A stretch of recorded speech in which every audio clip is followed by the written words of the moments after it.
Good day, people. It's your boy Wesley Robinson. So today I'm going to be talking about how to pass your private pilot written. First of all, let me put on my watch, of course. Know what's going on. But in the meantime, we're gonna keep talking about it. So first thing first, fear and failure are going to, both of them, in order for them to work, they require you to believe in them in order for them to work.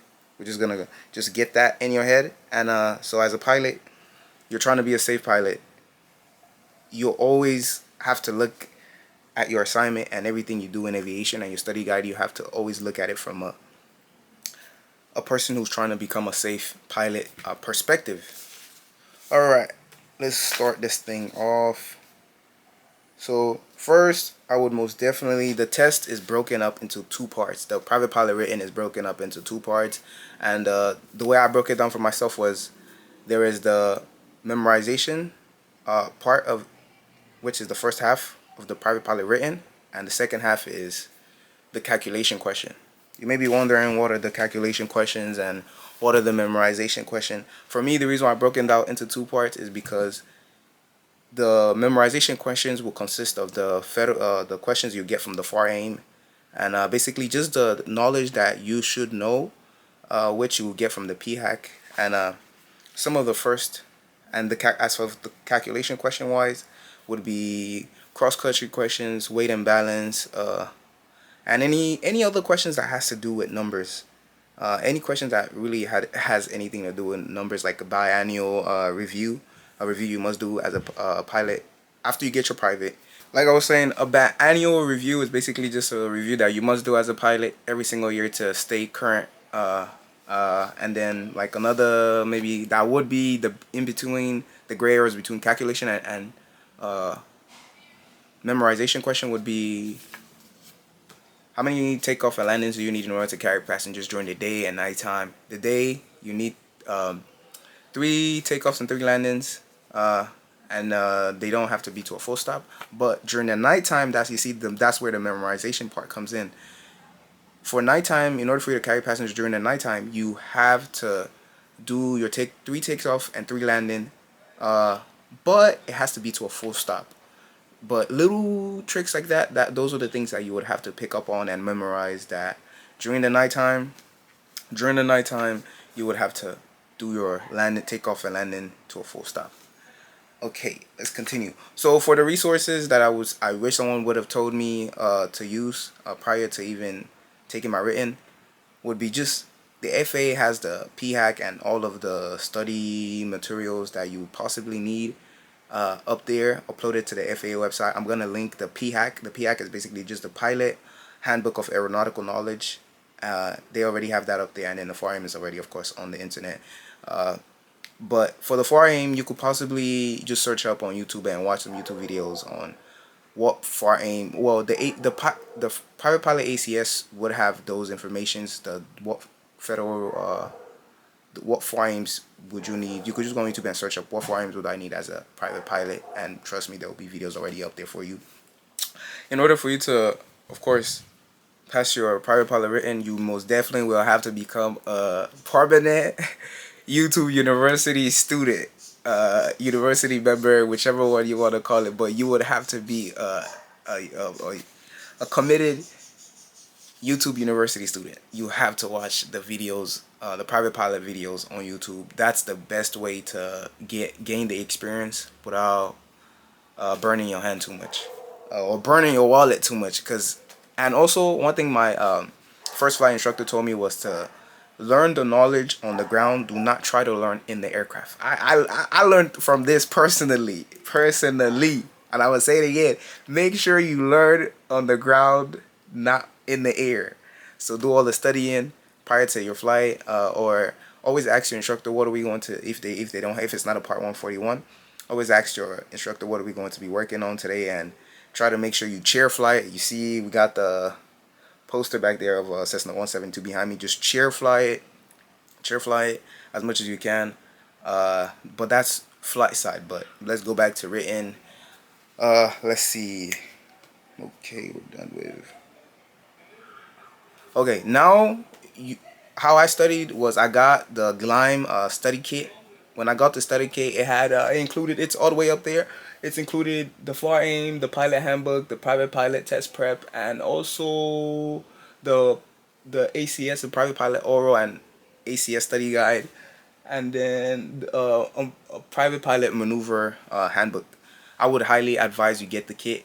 I'm not sponsored by them, but it really helped me with me getting a test score of 82%, which I'm going to be uh, most definitely, if I have to take it again, I know for sure I would score a little bit higher. Uh, let's see. But let's see. We started. If you want to study for it, you would have to read your PHAC. The way I did mine was I read my PHAC, the first chapter, and then I'll read the test prep first chapter on that topic, and then I'll take the quiz, the exam on the test prep, and then highlight whichever questions that I do not understand, and then refer back to the PHAC to make sure that I understood why they said that way. Like, what is the four left turning tendency? What are the left turning tendency? Why do they function? Why does the asymmetrical propeller load works the way it does? Why does the gyroscopic precession work the way it does? Just basically going. So the PHAC, the way for me I describe it, the PHAC is your TA or your teacher assistant. It would have your general knowledge. Basically, all it will give you a lot of information, and your test prep will give you a specific knowledge. Basically, the knowledge that you would need in order for you to pass your written, just the knowledge you need for your written from each one of those chapters. And then while your test prep, of course, has the quizzes and all of that fun stuff that you would need. And I would highly advise, the sooner you could start taking your test prep questions, well, once you finish a chapter, you start taking your test prep. You start taking your practice exams, which are 60 questions. And then, if you have any question on the 60 questions, the private pilot written practice, private pilot written, you will refer back to your PHAC or watch a YouTube video. That was how I was going at it. Because I had other assignments, but for sure YouTube came in clutch. It came in clutch every single time. But the sooner you could expose yourself to the what is it called? The sooner you could expose yourself to the questions that you'll be asked on the private pilot written, the better off you're going to be. And I also have a saying. It's called, the sooner you could expose yourself to knowledge you never exposed to yourself will forever remain a stranger to your brain. So if you had introduced that knowledge to yourself, the sooner you introduce yourself to a knowledge, the higher likelihood you will remember it when you see it again in the future. And so far, that has most definitely been helping me out so far in my career as a university student and also a private student pilot as well. But just try to expose yourself to a lot of knowledge, and trust me, your brain could actually handle more than you actually give it. So, and then let's continue to something else. I'm gonna most definitely be leaving below down this video. I'm going to be leaving my YouTube study playlist, my aviation private pilot playlist of videos.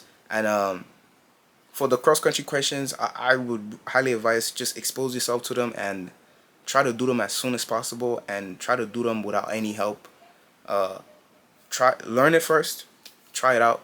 The sooner you try it out, the higher likelihood it will stick. Like, if it's like the E6B, it's a little bit complicated at first, but once you understand how it works, actually, it's pretty easy to use. Even though most of the CFIs at my university be calling it the whiz wheel, whiz wheel, and they don't use it.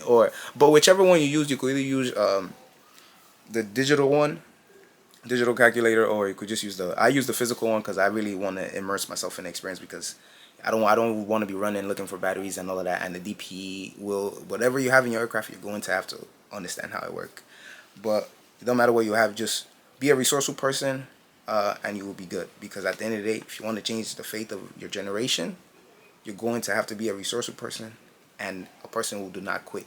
And some of these topics will test your faith. They will test everything. Do you really want it? And I think last thing to leave you guys off with will be the pain will leave you once it's done teaching you. And also let's see, also, when you're trying to actually study for your written and all of that, it's going to be boring.